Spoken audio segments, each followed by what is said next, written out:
والله وەزعمان خراپە زۆر طبعاً شەقڵاوە شوێنێکی گەشتیاریە یەکەم شوێنە کە لە عێراقی بە تایبەتی لە کوردستانیش بە تایبەتی چونکە ئەو شوێنێکی عەسانەوەیە زیاتر هەموو گەشتیارەکان ڕوو لە شەقڵاوەیەکە کە جێگایەکە ئەمیمانەوەیە بە تایبەتیش ئەمە وەکو دوکاندارانی شەقڵاوە لە 22 هەتا ئەوڕۆکە بەخۆم شخصی خۆم 3 دەفتەرم زەرەر کردیە لەبەر ئەوەی موادەکانی ئێکسپایرەبی ڕاستەخۆ دەوی فڕەدەین ئەوانەی ئیشی دەستی خۆشمان هەر هەمومان ڕاگرت معیشەکانمان هەموو وەستاوە طبعاً کرێشمان زۆرە دوکان هەیە ئێستا ملیۆنیەدا دوکان هەیە 700,000 800,000 ئەوە کری شەقڵاوەیە هەتا ئێستا داشکانێک نەبووە لە حکوومەتی هیچ شتێک نەکرا لۆمە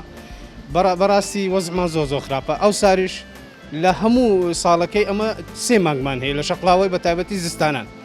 یعنی زستانەکەی دێ بازار نییە معی بەڕاستی هەتا ئەگەی مانجی 4 و 5 ئەمە ئیشمان نییە ئەو ساریش بەڕاستی بە حکمی کڕۆنەی وەزعەکانمان تێکچوو لەلایەکی قەیرانە لەلایەکی زروفی سیاسی وای لە هەرێم کردووە کە تووشی کارەساتی زۆر گەورە بووە ئەمەش وەکو دکاندارانی شەقڵاوەش بە تایبەتی زەرەرێکی زۆرمان کردیا هەم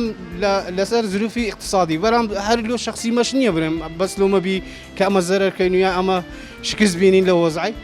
هەر چواردەورێ مە شکستی هینەیە کە هیچ ئیشەکمان نییە ئەمە 2 ساڵە بەس زەرەرەکەین کاکە والله حەف دەفتەرم زەرەر کردیا والله خوا وەکیلکە لە ئێستا لەنە ئەو دوکانەی هەموو مانجی ئەمن 20 وەرەقەی کرێتکانی ئەدەم و لەگەر شاگرد و لەگەر مەسروفاتی ئەو دوکانەی بکارە بە ئاوە ئەوی دکەیە هەموو شتەکانن دێتە سەری کاکە گەشت و گوزار ئەوهانیە کە ئەوەی حکومەت دەگەرەمە ئەکاتن پێویستە خەدەماتمان لۆ بکە شتمان لۆ بکە شتەکانمان لۆ دابین بکرێتن ئەو شارە پێش بکەویتن بە چ پێشەکەوی غێر بە پارە سەرف بکرێتن لە ئەو شارەی دینار سەرف ناکرێتن